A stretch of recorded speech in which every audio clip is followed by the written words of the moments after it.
Okay, so just one more go at the synthetic division. So say you have this polynomial here and somebody wants you to factor it. Okay, so you don't really know how to factor this, but you can make a guess of what its factors might be. Okay, so the end number here is a 6. So you think of possible factors of 6. So we have x plus 1, because 1 will go into a 6. We have x minus 1. We have x plus 2, because 2 is a factor of 6. X minus 2, because minus 2 is a factor of 6. X plus 3. X minus 3. And of course 6 itself.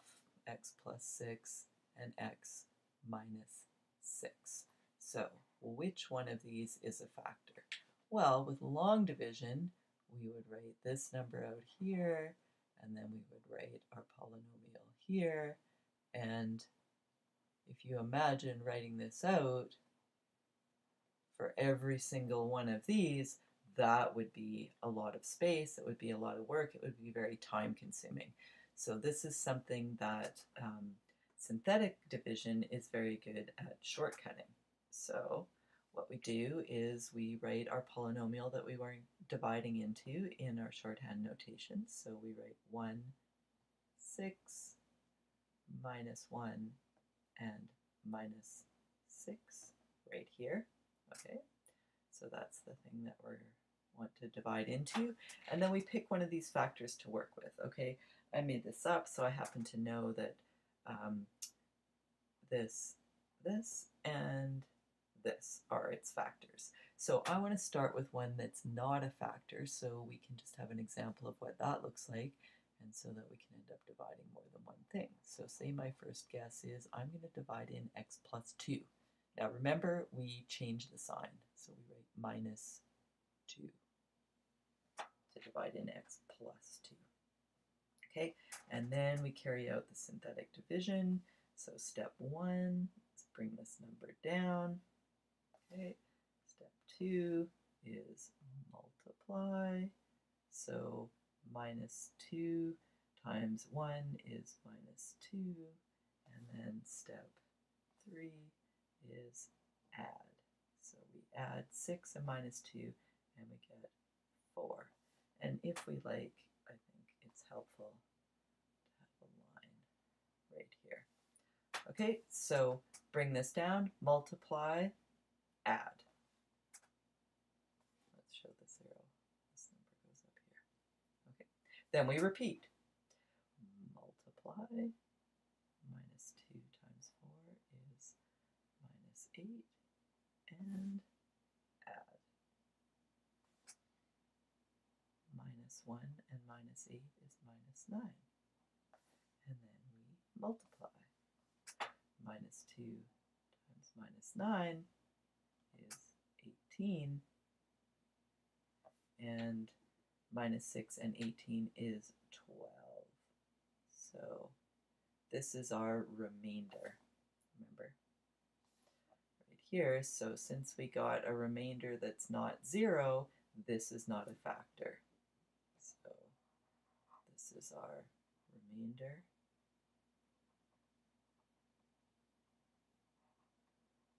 Which is not 0. Let's just put equal not 0. So that means this is not a factor, not a factor. Okay, that's okay.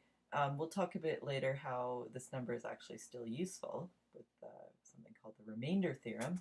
This is actually your y value when x equals minus 2. So that can be useful if you're making a graph. But right now we're just focusing on this synthetic division. So we tried that factor, didn't work. We try another one that didn't work? Nah, let's just go to one that works. Okay, so I happen to know this works. But you wouldn't know this. So we tried this, we're unsuccessful, so we need to move on to another one of our possibilities. So we write the next possibility right here. So we are trying x plus 6, so we write a minus 6. And we just follow exactly the same steps as before. We don't really need to rewrite this. I mean, you can just rewrite everything all over again, but you can just keep this at the top and here, maybe make a box around it or something so it's easy to refer back to. Okay, and just bring your steps here. So it would look like step 1, bring the first number down. So we would bring our 1 all the way down to here. And then I'm going to draw a line. This is going to be our answer. And step 2 is multiply. So minus 6 times 1 is minus 6. And then we go all the way back to our polynomial and then we add. So this is the polynomial, this is the number we have right now. When we add them, we get 0. That's interesting. Okay, and then we're going to multiply. Well, anything times 0 is 0. And then we're going to add like that. So minus 1 and 0 is minus 1. And then we're going to multiply. Minus 6 times minus 1 is 6. And then the last thing we're going to do is add. So minus 6 and 6 is 0. Awesome. That's a remainder of 0. So let's go over here and say remainder equals 0. So this is a factor. Hooray. Okay, so it looks insanely messy here, but if you practice a little bit, you might find that you like this, only writing the original polynomial once and then just sort of leaping back. Your eye does have to cross over here, so you are more likely to make a mistake than rewriting this part each time and then just dealing with the 3 columns. Okay, so let's see, what have we learned? This is our remainder. If it's not 0, then the thing we're dividing in was not a factor. If it is 0, then this was a factor. And remember that once we found a factor, in order to find the other factors, we don't always want to keep dividing back into the original. I mean, we could.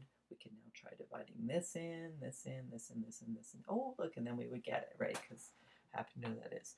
But better is to realize that this is one of my factors, x plus 6. So I now know that this polynomial equals x plus 6. Now every time you take out, this is called a linear factor because it just has an x to the power 1. Every time we take that out, we'll be left with a polynomial that is 1 less than the degree of the original. So, oh yeah, and this represents x squared, no x's, and a minus 1, like that.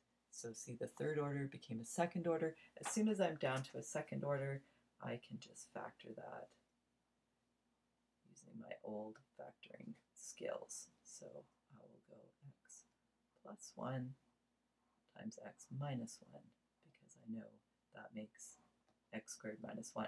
Now, if this polynomial right here was, say this original one had been a 4th order, then this would be a 3rd order, and I wouldn't just be able to quickly do that in my head, but I could just divide into it using the synthetic division. So this would become my polynomial to do the synthetic division on. Maybe we'll give an example in the next part.